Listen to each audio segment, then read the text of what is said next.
Γεια σας. Πρώτη αγωνιστική στο πρωτάθλημα. Μαύρα χάλια Ολυμπιακός σήμερα, πρώτο παιχνίδι. Ντροπή πράγματα από το Μεντελίμπαρ, μη σοβαρότητας προπονητής, πρώτο αγώνα. Δεύτερον, ο Άρης με πολύ κακή ομάδα φέτος νίκησε 2-0 τον Βόλο. Απαράδεκτο και για Βόλο για τέτοια εμφάνιση προπονητού του Άρη που ήταν να αποκλίνεται από β' εθνική ομάδα στην Ευρώπη. Αυτά έχουμε να πούμε μέχρι στιγμή σήμερα.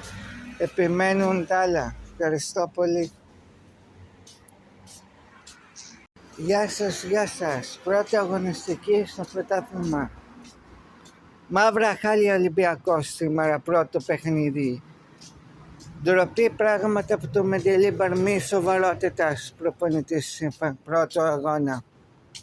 Δεύτερον, ο Άρης με πολύ κακή ομάδα φέτος νίκησε 2-0 τον Βόλο. Απαράδεκτο και για Βόλο για τέτοια εμφάνιση προπονητού του Άρη που ήταν να αποκλίνεται από β' εθνική ομάδα στην Ευρώπη. Αυτά έχουμε να πούμε μέχρι στιγμή σήμερα. Επιμένουν τα άλλα. Ευχαριστώ πολύ.